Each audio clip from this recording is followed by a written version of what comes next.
to the Event Modeling and Event Sourcing Podcast with your hosts, Martin and Adam. Martin, how are you? Hello, back again. Episode 43. I know. Yeah, 42 it's is a crazy. magical number, so we made it to 42. Yeah. Hitchhiker's Guide to the Galaxy. So if you want the answers, episode 42 is out there. I just realized recently how many episodes we have already. Yeah. Because we are doing it every week. It's just it's a routine we are doing. I didn't realize that it's already so many. I know, and it's funny. You'd think that there would be nothing left to talk about because it's only about event modeling and event sourcing. But then when you think about it, it's like, well, it's also about all the systems, the types of systems that you can create out there, and thinking about how we put systems together this way is very interesting, because you can always look at a different kind of business through this lens, and everything, the impact. So last week we had that discussion about the mining project, right? A really large multi-billion-dollar project for not a project that wasn't software and that still applied. So I forgot about that. So it was nice to discuss that last week, and so and of course everything is changing in the world within tech. So there's always materials to talk about. But 42 episodes is great. So congratulations, Martin, for sticking it out. Congratulations to you too. But and I mean, I started to write on LinkedIn about event modeling and events. I mean, I started to write about this for 3 years ago.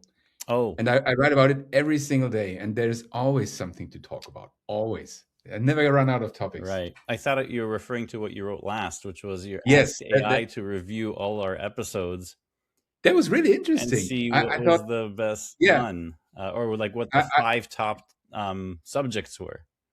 I asked Claude to I have all those transcripts readily available, and I just asked it, okay, go through all those episodes and find me the 5 most important learnings we had in all those episodes. Well, I guess we should go through those.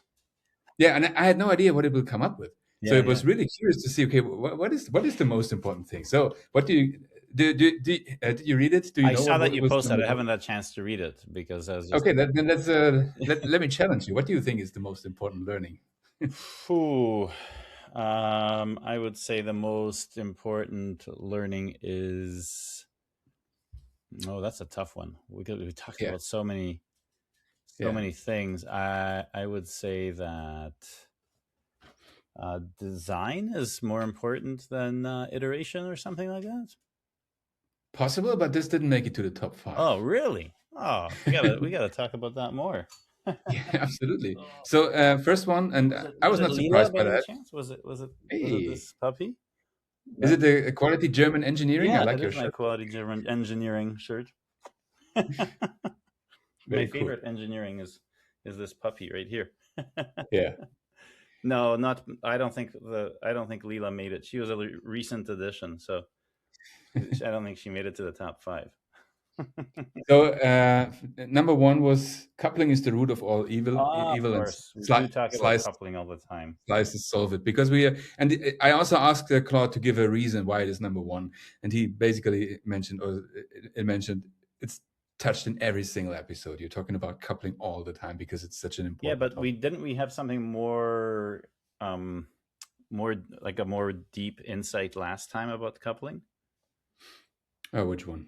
That when we do have coupling, we restrict it to be done via the mutable ledger. I think that's what people miss, because I think we discussed that last episode, and that's the difference. Like, you have to have coupling, but of course, if you have coupling that's on mutable state between transient objects and just like library reuse, that's horrible. Have coupling. I think the beauty of slices is that the coupling is forced through the immutable ledger.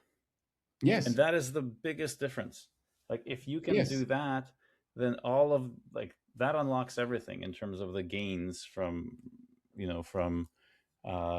fixing most of the software problems, because they all really originate. Well, a lot of them, majority, are symptoms of coupling. Like, the complexity makes you do crazy things sometimes. And then that in itself is the risky behavior that gives you bugs, because you're you're doing these crazy, complicated algorithms to get around the fact that your system's coupled so badly, right? Yeah. I don't know. That's my thought. But let me hear what it said. I'm curious. Basically, it said exactly that. So it said coupling is the root of all evil, and slices, because of the way they are used, they solve exactly that problem. So it understood it pretty well, that this is a really important topic that comes up again and again and again. So I'm not surprised that this is number one. So it said that it slices Yes. about coupling. Okay.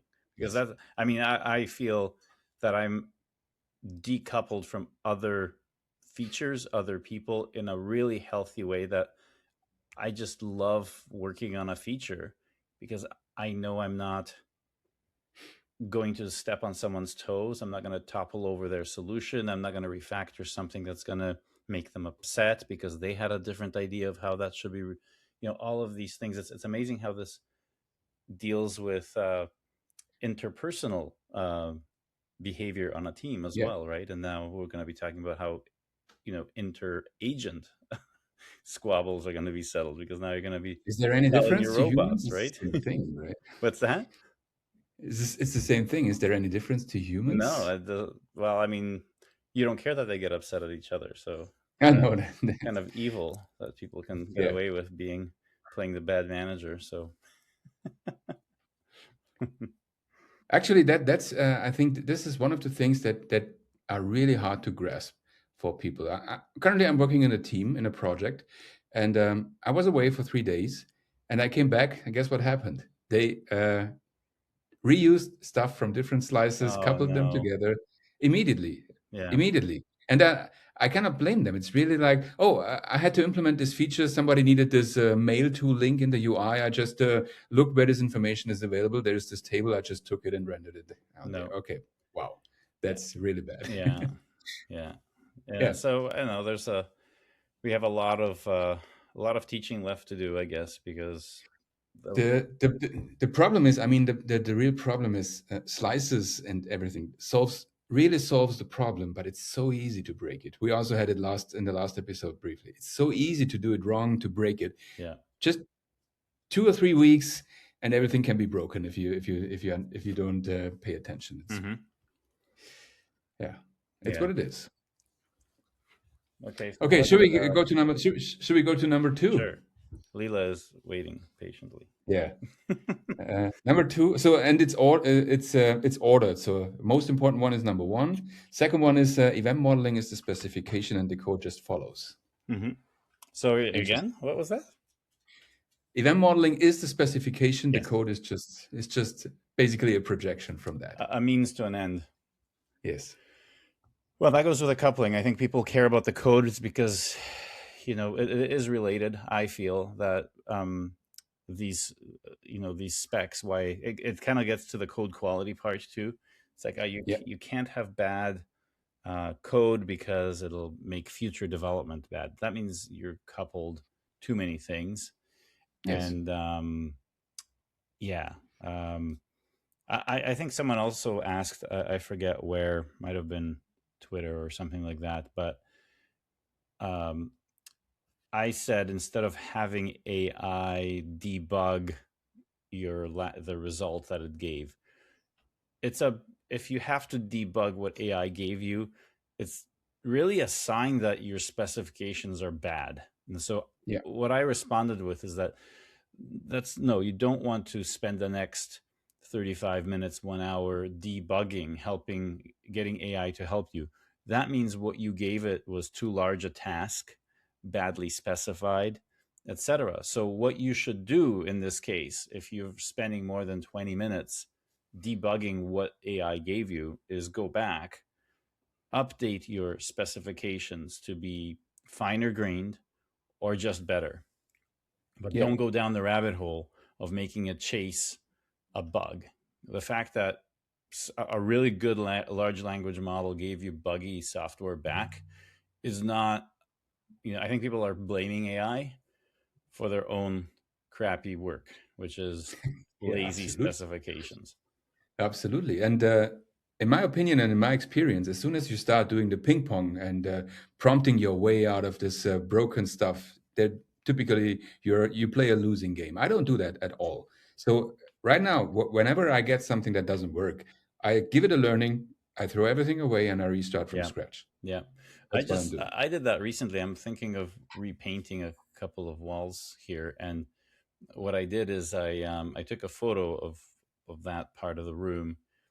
I asked um, Gemini to create. To paint the wall, that's nice. Yeah, well, to So, create. Well, first of all, I said, "Can you just change the color of these of the wall?" And it said, "Sure." yeah, nice. Um, and it did it nicely. So it excludes all the other things. There's a table in front of it with some things on it, and something in the corner, outlets, light switches, baseboard, all sorts of things, ceiling fan, everything that's kind of hard to manually. If you're using a paint program, you have to Yeah, select around it and it'd be a pain in the butt to do.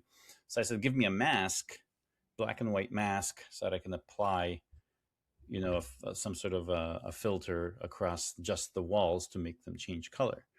And it did that. But then I said, okay, now make me a web page, just HTML, JavaScript, and CSS with no React, nothing else, that gives me an ability to upload a photo, upload an image mask, and sliders for the hue, saturation, and all that, nice. and the value, I guess. And then down below the picture, but with a slider, so you can do before and after. You can just slide left and right, before and after.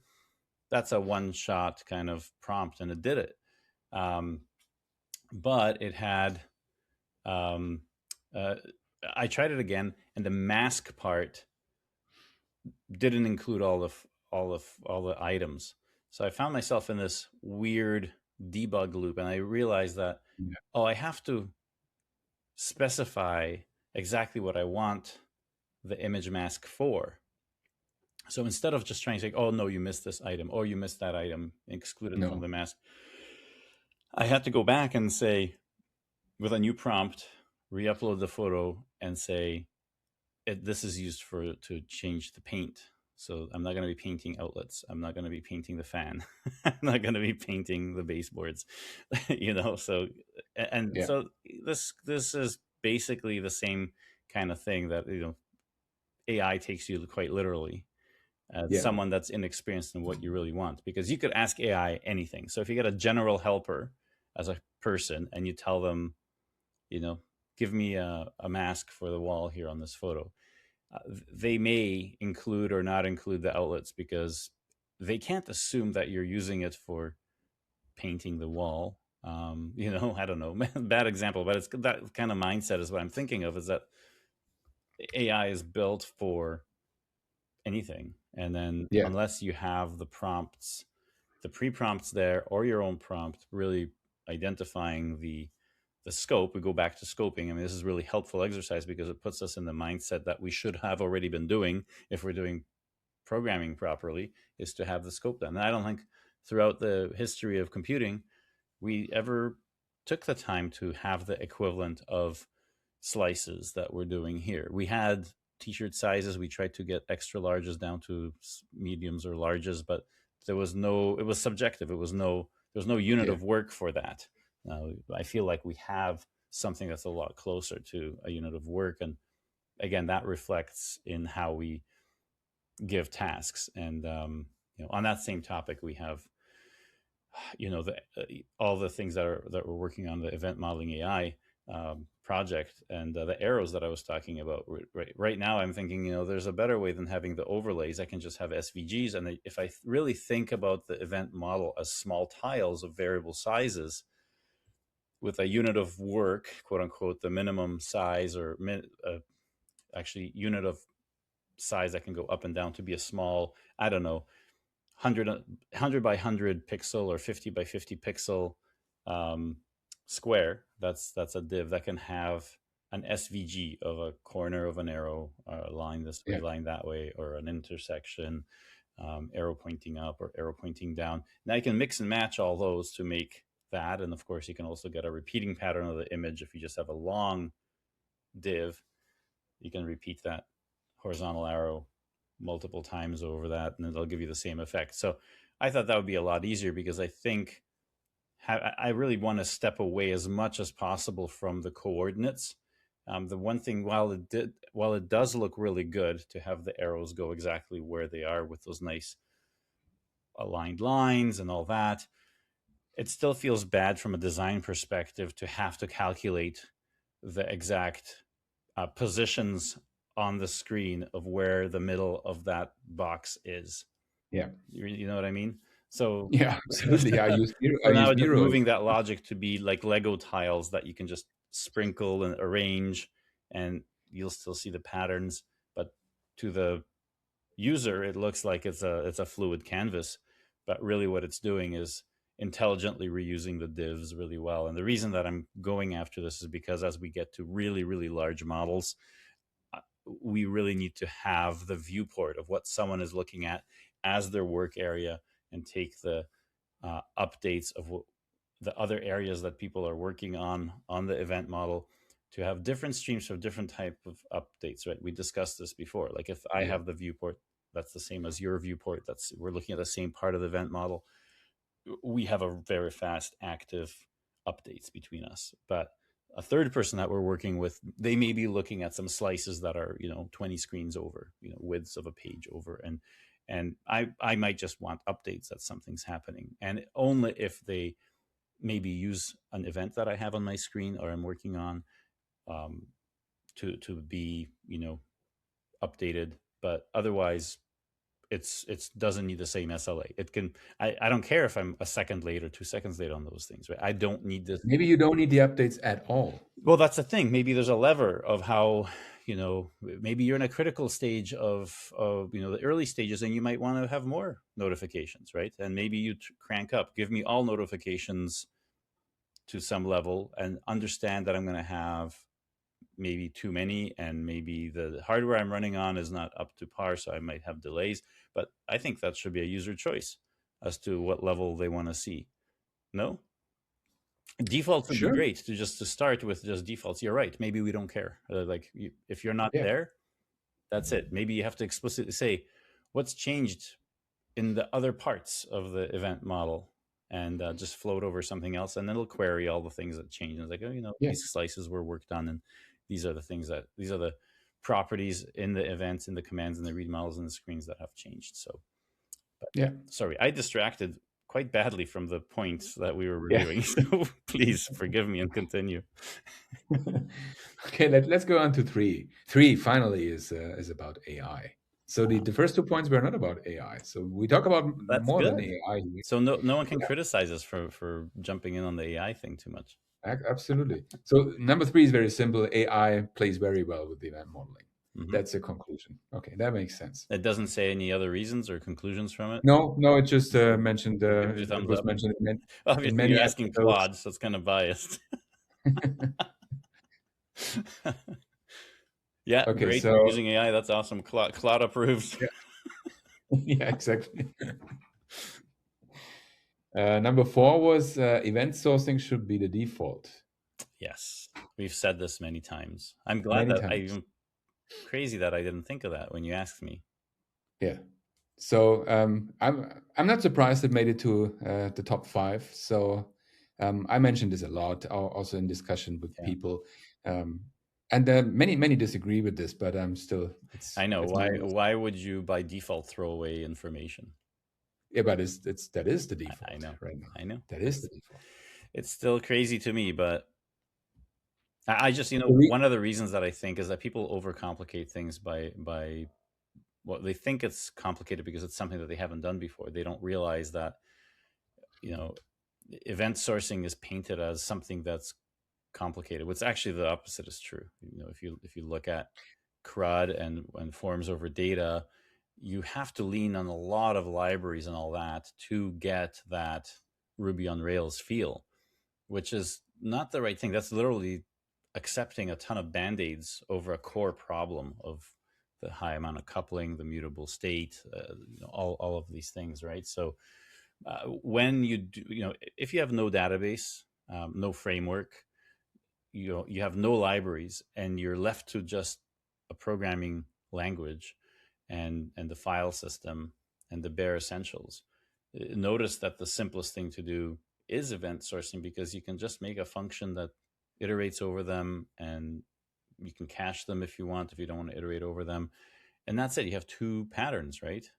It's Well, no. so last week I was talking to a client, and they called me in and they said they are trying event sourcing, and it doesn't work. And we looked at the architecture, and it was a complete mess. But it was a complete mess. They completely messed it up. Not out of bad Let me guess why. intentions. Is it Yeah, I because guess. the read models were sharing data? No, it's yeah, of course. So No. what they did is basically they have events and they just reuse it everywhere wherever they see, oh, I need this data, then we take this event. So there's no structure to it, nothing. It's just a complete mess. So So it's in the basically end, it's stealing tables from other read models and yeah, exactly. yeah. Whatever you need this event, so there was no event modeling, there was no structure, there was no process. Of course, this fails, but this is not a problem with They're not event actually sourcing. doing event sourcing. No, it's not. That's not event sourcing. That's also what I told them. What you're doing is not event sourcing. What you're doing is a weird mixture of everything, but a little bit of event-driven architecture, a little bit of event sourcing approaches. You mixed everything and you hope for the best. So of course that doesn't work. Yeah. It's I mean, you can't fault them because No. whenever you go to Stack Overflow or ask AI how to solve it or throw your code without telling it that it has to be, in this way and isolated to just a slice, that it has, only these possibilities to do that. And I was actually thinking about, how do you make a workflow that helps AI? And while you want isolation for slices, and I was thinking, okay, maybe work trees are really good for that, so that you only have your own slice in there, and you in that work tree, maybe it points to a branch where you don't have anything, and it's about AI having the right scope. And sometimes when you have Claude going over it, or your AI anti-gravity or whatever, you have all your other slices in the solution, and it can't help itself but to look at them, those other things, Yeah. and try and start and steal them, reuse stuff from the other places. So there's kind of like a extremist way to look at this, where you could say that, okay, well, I'm going to use branches to isolate that. So I can say that, I'll have a start branch where, sorry, a start tag where I don't have any features yet. No slices are implemented yet. I do have the infrastructure there, right? And I can say that I will check out a branch, give it a work tree to make one of the slices, and it will have whatever given when-thens it has, and it will have to have an opinion on, it may have to have the events, of course, the definitions of the events if you're doing things Yeah. that way. um, in a lot of cases I don't. I don't have a class. It's not OO. I just create events as a like a new object, and that's it, with whatever the event model says. Yeah. So that could be one way to do it. And then, as you can have multiple agents working on their own work trees with a specific branch for each one, but they all have the same starting point, and I have another agent that then tries to mix Yeah. and match them. um, but then I'm thinking to myself, they should work in isolation, but they shouldn't work in total ignorance. They should kind of understand from the event model what other events exist. Yes. So maybe it's just that they have the event model that they can reference, but they have no ability to reference any other implementation. And then once all of them are done with implementing their own slices, all the agents are done, then start to build an integration branch where I'm gonna join this slice with this slice. I'm gonna merge those two slices and see if it can actually run through that part of the workflow. And Yeah. then a third one. If there's any problems with running it through that workflow, and you can automate the AI now, the UI now, right, with the Of course. testers, right? So you can have something that slowly tries to integrate them all. If there's a problem, you then go back to the agent who is still stuck on their own branch in their own work directory and say, hey, we went over to the rest of the team and your slice ignored this because we're getting this error. Say, oh, right, sorry. But then to fix it, they can't go and look at any other implementation. They have to adhere by the contract, which is only events and what gets put through those events. So you can put a blindfold, a very healthy blindfold on your agents Yeah. to be able to work in the exact mindset that you need to be in to do event sourcing properly. Yeah. I mean, have you tried that or no? So first of all, I like the idea because this would definitely work, but I don't run into many problems like this. So what I'm doing is basically I have agents working on slices and they work in isolation on their branches.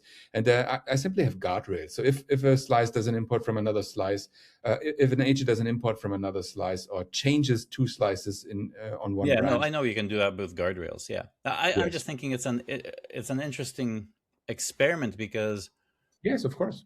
I think it would shave some of the needless iteration that it's spending its time on if it does go outside what it's supposed to do. And maybe that maybe having this framework for running these agents in such isolation would allow you to focus more of the power of the AI to really get it, quite done quite well. And this goes back to something I wrote back in 2012, right? About the integration branch should be where your experiments are. And you should be free to make many, many integration branches and Yeah. throw them away, right? I'm not about rebasing and squashing. I hate that. I like the idea that you should track your work on your individual slice or feature or whatever, and then see how it plays. And you could make an integration branch that takes our two branches together, sees if they're working, takes all the completed branches, sees if our it shouldn't just be this like everything's working together. Yes, of course, we need that integration branch that everything that's finished has to work together, of course. But Yeah. at the same time, I want to take a couple of unfinished branches. Maybe you and I are working on a concept and we just change something in the event model. I want to just spin up another event, another branch to say, can this feature work the way that we're thinking about it and what it shows on the event model? We can easily make another integration branch from the same starting point as all the other slice branches, and where all work starts. All you have is the infrastructure, and that's it at the bottom. And see, hey, Martin, I'm getting good results. Like, we should continue. I don't have to be thrown off track. Maybe we know that what we're working on still doesn't work with the rest of the slices, but we know that. So why would we go and integrate with everything else just to have all these needless errors that we know will happen, Yeah. right? So I don't know. People are just scared of branching. I'm thinking like it's free. It's a really good tool for you to go and see like, hey, I want to take this workflow on its own. I don't care that the other workflows are done. Some of them are done or not. I want to have an integration branch that shows this workflow working completely. I Yeah. really want. Why? Well, maybe that workflow is the core business, and really, I don't care how the other stuff is going. And as a leader in my project and maybe what my business is about, I don't care about the technical merits of anything else. If this one workflow doesn't work, we have no business. So yes, my integration may fail, but I don't care. You integrate the features here that I already made sure work, and you better come to me with a really good reason why the general integration is not working. And it's not up to me to fix it, it's up to you to fix it. So I don't know. Does that make sense? Yeah, absolutely. But in order to do that, you need to have isolated features, and Mm-hmm. that's why many Well, so I was projects. thinking about that because someone was saying how, which I agree with. I agreed with 90% of what this person was posting, and they were saying that we don't need PRs, we don't need any of the stuff and scaffolding and the retrospectives and all this other garbage, like I've been saying, because we have AI that does so much for us. Like, yes, absolutely, we shouldn't make AI do all the crappy stuff that we forced ourselves to do because we didn't really do good engineering inside computer science. And I'm not talking about like the scientific stuff that's great, and some of the database technologies, those are wonderful things, but we're talking about the stuff that's everyday, the banking application, the nightmare things of Target not being able to launch their stores in Canada because they couldn't convert grams to ounces and vice versa. You're telling me that's really good engineering when you got caught on that and like it nearly bankrupted your whole company. Yeah, sorry. So there's places and where there's actual computer science, But the regular quote unquote engineering is nothing like engineering. It's throwing stuff against the wall, seeing what sticks under the guise of agile, that, hey, the process will get the best solution, and trust that, crap thrown at the wall will eventually give you something nice. but no. Yeah. So the reason I'm saying this is that they threw out PRs and all that, and they threw in Git, like, oh, and you also don't need Git. I'm like, what? Okay, let's think about that. Is there a way to do that? Well, I could probably have folders for different attempts and I can copy stuff. But I mean, this is a That's step weird. backwards where you're going to sending zip files and emailing patches, which work to get Linux going and all sorts of things, where before any serious source control happened, where you're just emailing patches around. So, okay, you want to do that, but what did you just do? You just took away a really good abstraction for creating the exact world AI needs to have the scope that it needs by having a branch and having a work tree and having these types of things and having agents that can just check out a branch, right? So were they saying they don't need Git or they don't need They don't feature need Git, branch? but they threw in like everything else I'm saying, like PRs and CI/CD and all sorts of things. It's just like, let AI do everything. You're letting but I had a problem where they're just, I think they lumped Git, and I see this quite a lot. Git gets lumped in with GitLab. Git gets lumped in with PRs. The whole process Just, around it. when you're talking about Yeah. Git, a lot of people start to mean a lot of other things. Yeah. You're not talking about this idea of having integrity of accounting of the work, right? And we saw where this led, where we were led down the path where you don't need that, where people didn't do event sourcing because there was not enough hard drive space. And where did that end up, right? We have a horrible way of, so now if like we do this again and say, oh, we don't need Git, we're liable to repeat history here in a bad way by throwing away accountability. And whether it's AI or not, I think the accountability part is quite important. Absolutely. I mean, a few weeks ago, I also had a post on LinkedIn where I talked about my vision, and there was also, I don't think we need Git to version software and the code, because the thing what will version is the specification, basically the event model, and everything else could be generated. Maybe but that was not what this person meant, right? No, but I mean, the specification is part of that, and this is what I talked to Linus Torvalds about in 2018 when I had the privilege of meeting him and sitting down with him. Was talking about the fact that your issue tracker, your specifications, like a Confluent wiki page or wherever else you would have specifications, and your source code live in a separate place. It's like, no, like he agreed, but it's just too big of a immovable status quo right now to have specifications, bug reports, and everything else living inside the same repository as a source code. But that would be wonderful. I mean, just imagine, just from the AI perspective, you don't have to have some MCP server connecting to your Redmine or whatever other crap you had for issue tracking, Bugzilla, whatever, right? Like, horrible. It just should be a bunch of files in one of the folders where they're just text files, right? They're saying we had this bug, it's filed here, and read it, and here's how it's fixed. Now status is now closed, right? Has the whole history in that one directory, and the specifications they travel with. And this is why I said there should be a designed event model file in the root of all your projects, where there's an event modeling diagram right there that is telling you how this whole thing is supposed to work, is working, and how you can maintain it once it's done. So anyway, what are your thoughts? I mean,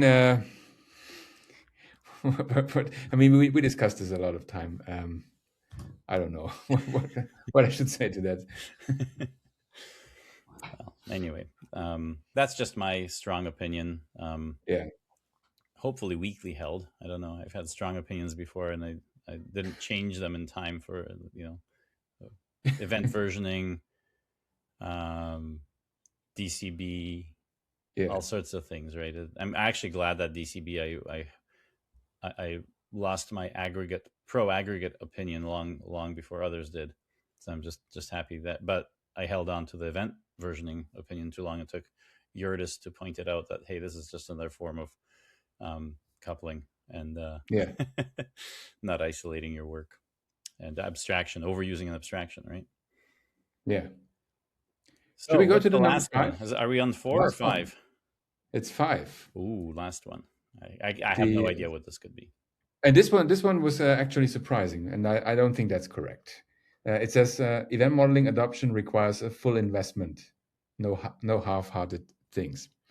And I don't think this. I think we discussed this in one episode where we talked about trainings and how to adopt event modeling in the organization. And I think this was only one episode where we had this really in-depth discussion. And I think this Claude was a little bit biased because of that. I don't think that's a valid 5. Do you think that we discussed workshops and things that it might have connected the two?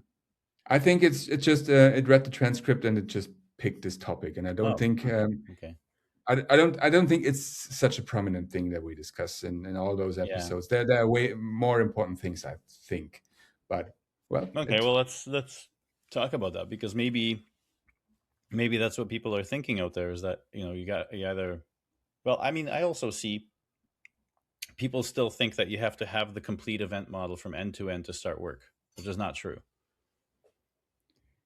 That's true, but I don't think that's the point. No, but I'm just saying, as an example, maybe we discussed things like that in other episodes where it drew this conclusion. Maybe. So I don't know, but so what's the proper answer? I mean, what would you say is number 5 then if it picked the wrong one? Oh, I don't know. I can't remember. I know you'd have to read all the transcripts. There's a lot. Yeah, I would have to read all the transcripts, but I mean, I fully agree with the first 4. And I agree with number 1 that I think coupling is the main thing we are discussing. Everything comes back to this point and to this topic. But and maybe next time I do a top 10. Let's see what it comes up with a top 10. Well, maybe we should do this every 50 episodes, and yeah. Maybe we can do them in chunks. Over the last 25 episodes. What are the key takeaways, and have like review. So yeah. That's kind of neat to see that, because I was actually wondering about that, and in writing my book, I'm and also that interview with Golo, I'm sort of saying like, I have to remember everything I said, and when I'm writing something, I forget like things that I said before a long time ago, because it just, you can't have everything in your head at the same time. So I feel bad about missing stuff, and I think I mentioned this last time, but for Golo's interview questions, I said, here's the transcript from this presentation in Australia, and this presentation at this meetup, and this presentation here, and the article here. I put in the work, answer these questions using only the knowledge I gave you, if possible, and tell me where you can't answer them. It did a really good job. It got like 80% of the questions to be like, it matched what I would say, because I said something related to it and was able to pull the context around that idea and give an answer. And for most part, I didn't use it, but it was a good starting point. It's like, it actually served as a reminder of like, you should mention this when you're explaining that. And while I didn't fully agree with how it stated it, it actually brought me back to the proper area so that I could go and do that. So it's not that I'm getting it to write the answers, but I'm getting it to point me to like, hey, you talked about this thing. Don't you remember 4 years ago you discussed this? Oh, right. Yeah, 4 years ago. But I don't remember. But since I gave it all the transcripts, it can quickly say, here's where we talked about it. This is what we should bring up. And sometimes I'll say, no, I've changed my mind. This is like, I don't want to do event versioning this way. I want to do it this way instead. And so it's quite a good tool, I think. So I'm happy to keep that knowledge base growing, and throw all the latest AI stuff on there, and using.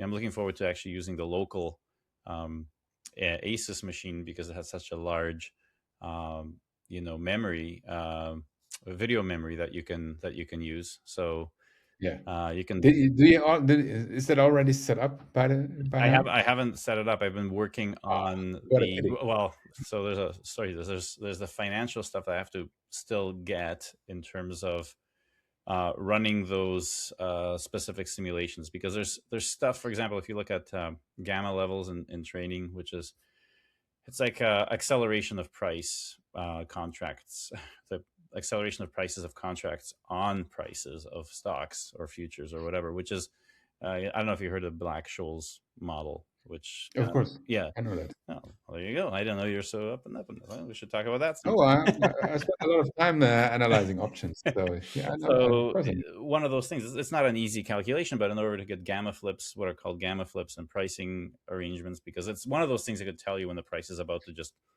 take a huge swing down, is when you do a gamma flip where certain prices or certain prices on an option chain are about to get um, negated because the price is going to drop below them. So identifying them is quite good because it gives you the likelihood that the price is going to accelerate in a certain direction, or on the positive gamma flip where it's going to most likely stop or stall or grow slowly. And Yeah, those are important things if you're going to manage money. And the money managers out there, so the market managers, market makers, they use these types of things all the time, so they can be what's called delta neutral. They win when the market goes up or down, doesn't matter, but they keep putting yeah, these positions on by recalculating them. And so why can't you do that? Well, you can't have an if you're doing trading view or something like that, they're not going to allow you to have Black-Scholes calculations on every single price of every single option chain on a single stock no, or multiple stocks. It's just not going to happen. So you can put all this inside memory, and when you have really fast memory next to a GPU, you can do all of this stuff in real time for yourself. All you need to do is get the updated prices on the option chains, which you can get through massive.com or whatever. So that's kind of like what I'm preparing for. I have all those things being done, and it's essentially like you have to reprogram your own version of charting and all the thresholds and all that, and it's quite a lot of fun. So I'm using Go for that, so it's fast, it's nice. getting things in memory. You basically load up everything in memory, and then you just do, each processor just goes through, and with a GPU it's just like hundreds of things happening at once. But what it gives you at the end is really these levels that institutions have. You can have them at home, where when I was trying to do this options arbitrage type of thing back in 2000 with my startup, I needed to get $10 million, which is $20 million in today's days, to fund that type of a startup. In terms of Yeah, even the status of that company has to be, okay, you're a trading company, you need to have at least like bank status, which you need this much money in reserves for this stuff to run. So essentially what happened is that most of these things ran at exchanges. Like you hear about all of these stories about trading systems where people would be able to make money on the small millisecond delays between where you were geographically. And so then there was a push to make things, I think we discussed this one time before on the podcast, where you would have spools of network wire connecting to servers to simulate the fact that all of these exchanges have the same latency, so that you couldn't front run orders on other exchanges that are closer to people putting on their orders. There's a yeah, very interesting documentary on YouTube about that. It was a big problem in financial stuff. So yeah, so I'm not just, the AI is great, but I don't need great AI because we have event modeling. So I don't really want to use that machine for just AI. It's great. And I also have another machine that has a 4000 series NVIDIA card, which is fine for like, running OpenClaw or something like that, and have a few local models that'll do everything. And with event modeling and event sourcing, I don't need the best. Like, that's the thing, right? Remember, we did the specification with the first version of Cursor well over a year ago, and it gave yeah. amazing results. It's really like one thing that I think about is like, why do you need all of these really, really impressive large language models? Now, a level higher, it's great. And what you could do is you could think every night, have your agents think of everything that you talked about. Give them that as a context. Record your voice all day long as you're in meetings, as you're talking with friends and all that, locally, of course, so that you don't share this with other things. But then just say, at 11 o'clock, look at my recordings, take the transcripts, and create 5 unique I'm doing business this. ideas, I'm doing this. and Exactly this. run overnight, make event models for all of them, create solutions for all of them, and in the morning I'll check in every That's day, exactly what I'm right? doing. I have one of those machines is connected to my second brain, which is in Notion, and then everything I do is in Notion. So whenever I have an idea, I just plug it into Notion, and I do exactly what you just mentioned. That's great. Every day it goes through everything that was updated this day, and the next day it gives me 5 things I need to do today, or five ideas I need to tackle today. Yeah. Nice. Well, Yeah. so it's giving you more work than you can handle. So, but I don't want that. I want it to be more automated. I want it to actually, at 11 o'clock, start to make event models for those 5 core things that Yeah. it either overheard me talking about, or I specifically told it to think about. So I have an idea of like a running to-do list that it just keeps an MD file of what I need to do, and Yeah. I either do them manually, or for example, the little picture thing that I told you about changing the background of changing the paint color in your room. That's Yeah. on my apps.dimitrik.com. You can just go there. I basically tell the thing, okay, publish it. It just goes, puts the whole application there. There's an Yeah. index file that gets changed. So if you just go to apps, it has all of the different things. And I thought, okay, well, I can make him do more things. I could make it give instructional videos. If I hook it up to some, AI that makes instructional videos, okay, make that, publish it to YouTube, put the link into the repo so that the README file renders properly on the GitHub page, and also on my own apps page, right? So those are things I don't want to do anymore. It's painful to do them manually, Yeah. and there's Sure. nothing original there. So yeah, I think these machines are there to do those kinds of things. But I'm using the more expensive version of Gemini to do all that through anti-gravity and all of that. What I want to use the machine for is the Black-Scholes calculations.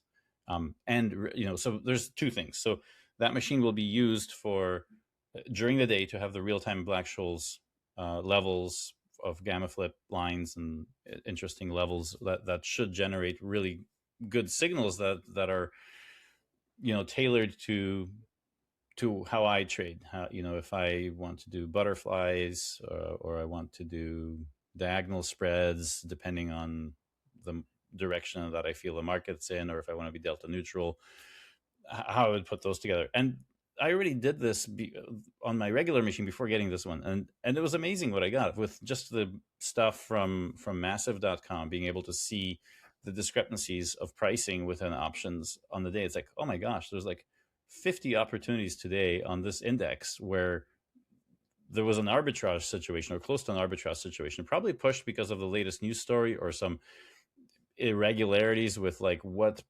maybe a large company like Microsoft, another large company like Nvidia had opposite pushes on their price, and there was a difference of opinion of how the index was going to be affected. It created opportunities within the actual index, which is way more liquid and way more safe to do that. And obviously there's things like the SPX where you don't get assigned. So like doing options is a lot safer because you're liquidated at the end of the day. You never are assigned, which is the biggest risk with selling options, right? So anyway, Yeah.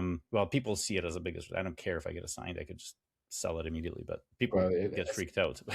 I know a lot of people who got assigned the really crap because they sold options on Oh, I crappy know. stuff. Yeah, I mean, everyone I mean, says that's that. not what you should do. Yeah. Cash secured puts are going to make you rich. Like, Yeah. until you reach a 3-year bear market, like we're about to start. So good luck Yeah. with that. Exactly. You really got to pick. So I like that delta neutral stuff, which is the way it should be done. I think. Yeah, you can do really well, but it Yeah. requires this knowledge, like especially if you're going to be.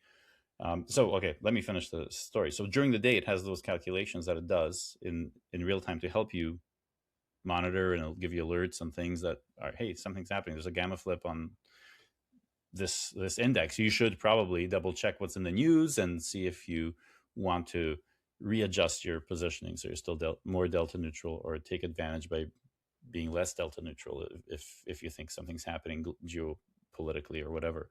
So, but the other part, when the market closes and I don't want to deal with it, I don't need the updates anymore, it can do back tests, right? It can, because it has 128 gigs of RAM that's right next to the GPU, you can load it up with data for the market and have it run simulations on tests, including the Yeah. option chain history, which is quite important if you're going to develop a a strategy for that's delta neutral. You need to have all the option price. But now with 128 gigs of being so fast, I can run so many simulations that will give me, obviously not biased ones. So I hate to people just do biased, curve fitting kind of optimizations. They think that they found the magical indicator, but it's not. You have to only take a small portion of the history, make sure that this thing's winning 1,000%,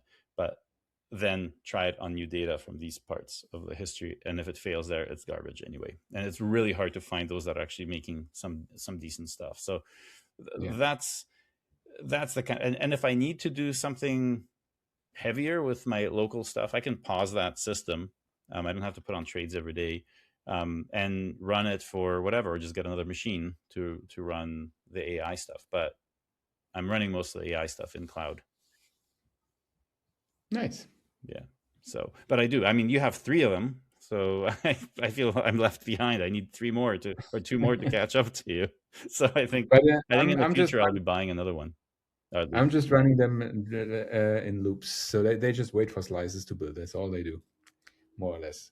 Yeah. So one of them is hooked up to my second brain, but that's the only exception.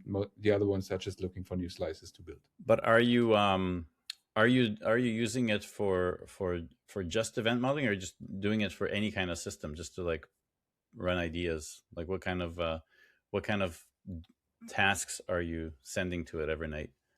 It's just event models. It's Oh. really just event models. So if I work on an event model, I put a slice into a certain state, and then the agent picks it up and works on it. Okay. That's all But you're not using it to generate the event models themselves.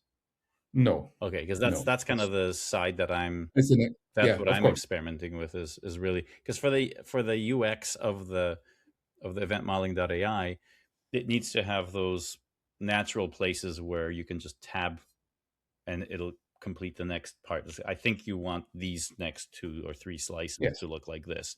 I don't want someone to be, remember what Allard from Axonic said. It's like, I love event models, I hate event modeling. Well, we want to address that, right? And that means being able to have, and I think later on in this year we'll have purposefully sort of trained, maybe RAG or maybe something else that allows you to have a better tab complete experience, so that the suggestions aren't just fill in the blank, but they're actually very similar to what we would do.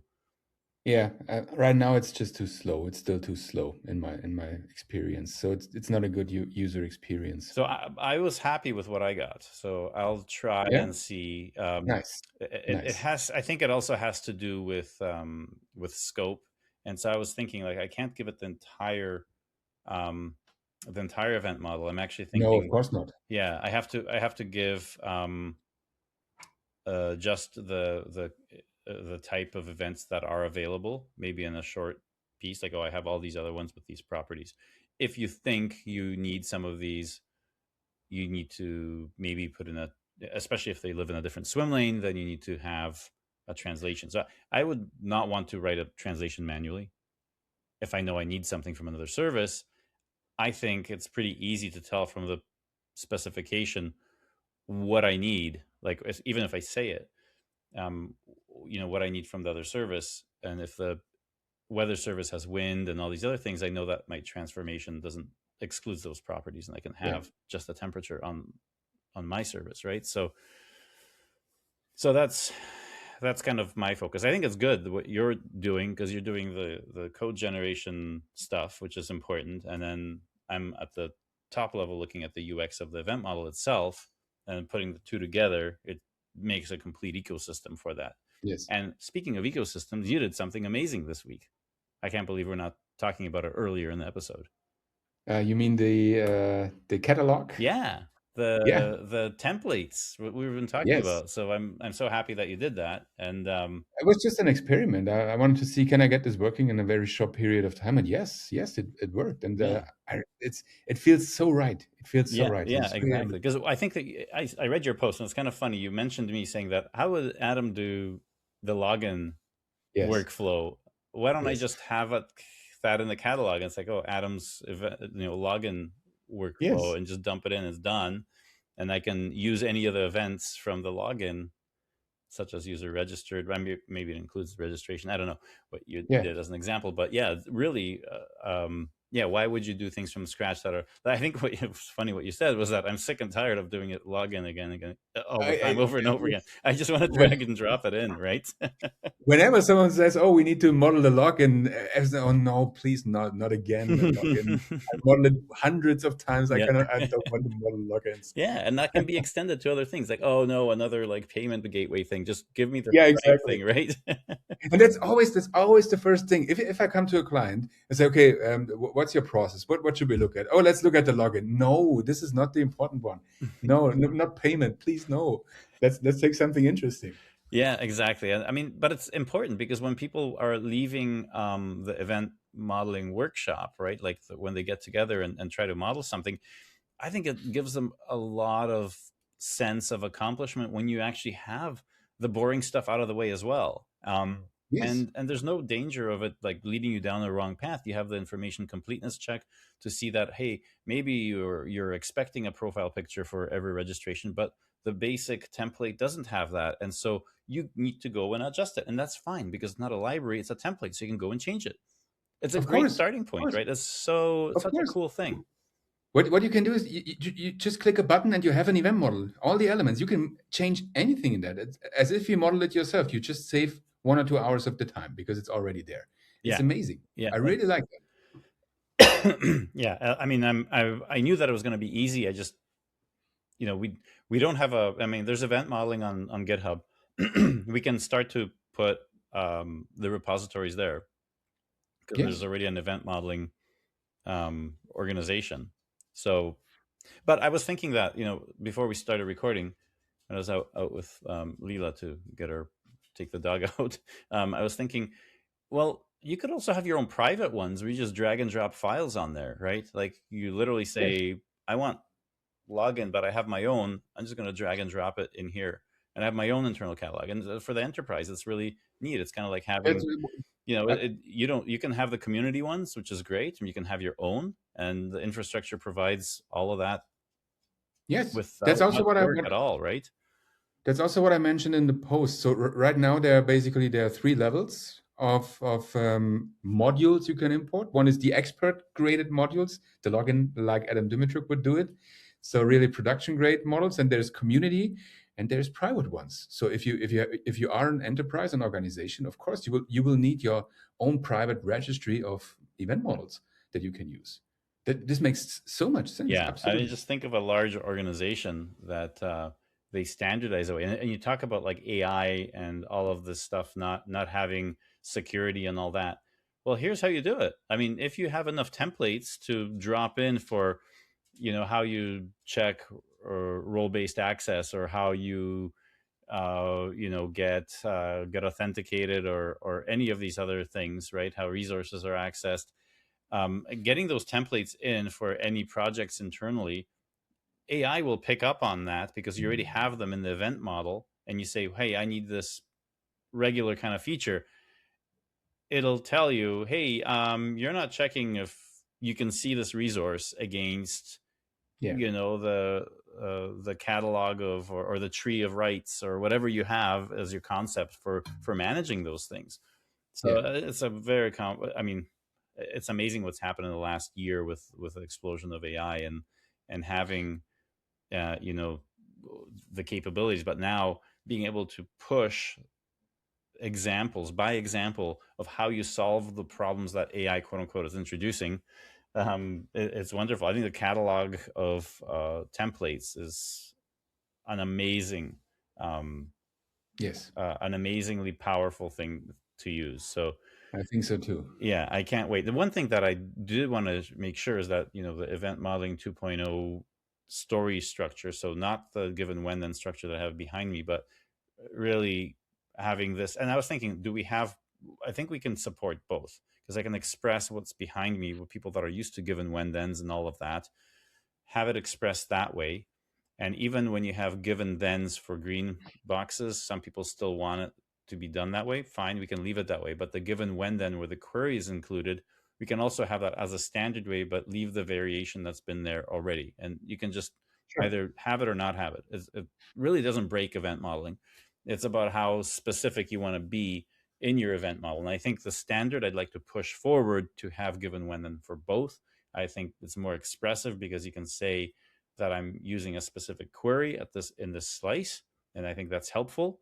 But at the same time, the people that are in the traditional event sourcing, given when then type of environment versus given then, they can still do things in the traditional way, and they don't think that they don't need to specify the where clause examples. That's fine, they can still do it. Yeah. So yeah, Can't wait to see all this in action. I know. And there's one more thing. I know this episode's running a little bit long, but it's really exciting stuff. And I do want to give a shout out to someone that wrote a blog post. I can't find it right now. But he said just You need to pull the plug modeling. Yeah, where is that? Yeah. I'm looking, and was it in specifications? Which channel was that? No, I don't think so. Do you remember? Was it like resources? Where did I put it? It was Maxime. Yeah, it's Maxime. As I wanted to definitely shout out to Maxime, because that was, we talk about it, but no one's actually put it into an article, and it's really good. He gave a bunch of examples. I just scanned it. I didn't have a chance to read it in full yet, but I scanned the article and it looked really good. So, is it in random? It might be in random. Maxime, where is that? There's been a lot of chats. So in resources, it's in resources. Is it in resources? Okay, yeah. Yeah, I also like this. I mean, it's nothing new. That's no. But someone actually took the time to write it in full, which is wonderful. Okay, I scrolled too far. But yeah, if you go to the Discord server for event modeling, link is on eventmodeling.org, and you go and there it is. Yeah, Maxime Gussain, right? Gusselin. Maxime Gusselin, and he posted this on March 26th, I think. March 26th, and yeah, pull the plug modeling. And okay, so essentially what it is, do you want to say what it is? Basically, it's just thinking about what would happen to your processes if you don't have any electricity, if you don't have any IT systems, if you only have pen and paper. How would you do it? The most basic thing you can do, and this really forces you to think about not the implementation, but the real process behind it. Yeah, the real information, where it travels, yes, what decisions are made. I'm very often falling back to this. Okay, let's not talk about implementation. If you just had a pen and paper, how would you do it? What's the real that would be an interesting thing to throw at AI. Yeah, absolutely. There's an interesting experiment for your workers for tonight. That was really interesting, because someone mentioned this on LinkedIn also, and they mentioned an experiment he did, and he used exactly this, pull the plug modeling to instruct the AI to do the thing, and the results were really better. Yeah, because you can't ignore stuff. You can't just hand wave that. Oh, this this software does it for me, so I don't have to think about it. Yeah. Well, yes, you do have to think about it, just because it's done. Yeah, it's really interesting. So well worth a read, this article. Yeah. So definitely go there and find it. I'm not sure if you can just Google it, if it'll come up, but yeah, really, I'm glad that they took the time to do that. And I actually want to see if that, because large language models have been trained on a lot of software, but imagine phrasing your questions to AI in a way that, I have no electricity, I need to run this with file cabinets and copies. Can you tell me all the forms and all the people I need to hire to make this work in an office Great. with just paper and pen. I don't have any computers. I think you'll have better solutions than you throw in modeling software design questions at your large language models. So fun experiment. That's your homework. If you're listening to this, that's your homework. Pretend you have no electricity. See what the large language model tells you to do. Yeah, You'll learn very important lessons, I think. Nice. And I like it. I'm curious to see. Maybe people can write in, join the Discord, and tell us their experience. Yeah. Looking forward to that. Definitely. Yes. Same. Awesome. Okay. Well, I guess we're over our time, but I definitely didn't want to leave the episode without calling out Maxime for his excellent article that does actually, we should probably have that on the eventmodeling.org site as an article. Yeah. All right. Well, Martin, Great. I will hopefully talk to you this week about our clients that we're working with. Yes. As always, I think we're having the same experience. Those big clients, they take a long time. So much paperwork and stuff. So we understand, and but it's all worth it. We're always there for people if they need help, and if you're taking time to get ready, that's fine. We can wait. When you're ready, come talk to us, and we'll help you out. So, all right. Well, Martin, that's a good note to sign off on, and I wish you the best and enjoy the last few hours of your weekend. I still have one complete Sunday. Almost over. I know. I was doing some of these home renovation things, as we talked about, touching grass and not doing. Last week you said don't do computer stuff. I fixed the seal on the shower yesterday, so that was my also important. Not really fresh air. I probably got some sickness from the fumes, but anyway, at least I was away from the computer, and my legs feel really sore because it takes a lot of squatting to fix that stuff. It's right at the bottom. So anyway, my exercise too, I guess. All right, Martin, have a wonderful week. We'll chat during the week, and we'll see everyone here again next time on the podcast. So until then, bye everyone. Bye bye.